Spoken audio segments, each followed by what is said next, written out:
Rico, an American territory whose people are U.S. citizens, was hit by Hurricane Maria on September 20, 2017.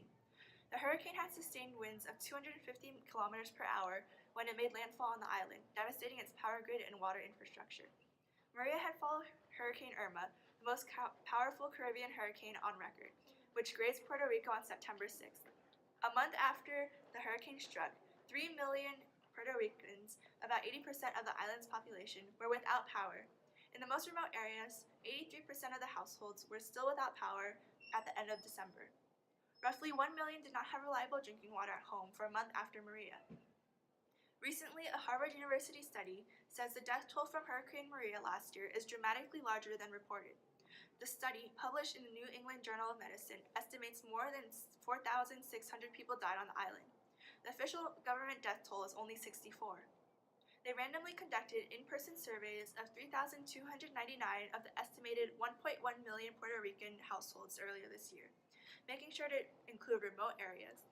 These numbers are important because for every death that is certified by a government official to be related to Hurricane Maria, family members are eligible to have the federal government pay for funeral expenses. The team also said that in the aftermath of the storm, most households went 68 days without water, 84 days without electricity, and 41 days without mobile cell service. As you all know, Puerto Rico was hit by Hurricane Maria last September, and the Trump administration has been slow to respond. They think that it's not worthwhile to respond since Puerto Rico is already in such bad shape. Yes, Puerto Rico wasn't in the best shape before the hurricane, but the slow response had made the disastrous effects much worse. Democrats and other critics have implicated Donald Trump's stalling response to the hurricane resulted in low-quality relief efforts. He did not hold a Situation Room meeting on the disaster until 6 days after landfall. 6 whole days, that's almost a week. The president's tendency to take criticism of the efforts personally has not helped either. His short temper and low self-esteem has made it seem like he is not responsible for helping Puerto Rico. He criticized Mayor Cruz, who's the mayor of San Juan in Puerto Rico, by saying that he had poor leadership, who were not able to get their workers to help. He has also said that he needs to take FEMA out of Puerto Rico because they can't be there forever. That's ridiculous. FEMA should be there as long as they need help.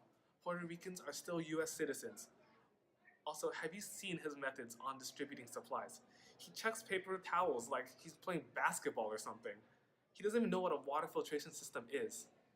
How can this incompetent president lead us through these troubling times? Why has the White House been so slow to respond on an issue like this? Shouldn't we be able to rely on our government? Well, you see, Jeffrey, people who have been critical of President Trump's administration and their actions to manage and relieve the issues that we're facing don't realize the work that goes into spending and relief programs. In this case, the president has assured that he's working towards a solution, and it takes a little time to carry out the necessary procedures, so why don't we just have faith in our administration? What about the economic state of Puerto Rico? Can you comment on how the economic disaster is being handled in the White House right now? Well, the economic crisis isn't something that's new. We've seen it before, and it's not what we aren't doing. It's what they have been doing. And the U.S. should not be responsible for the years of outspending of its resources and borrowing of billions of dollars from creditors that led to Puerto Rico's current status. Then would you say the U.S. shouldn't do anything to help at all? After all, Puerto Rico is a U.S. territory, right?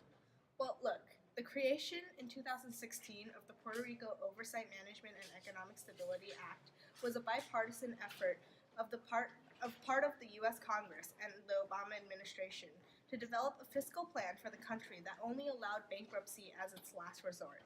After all other options have failed, that is.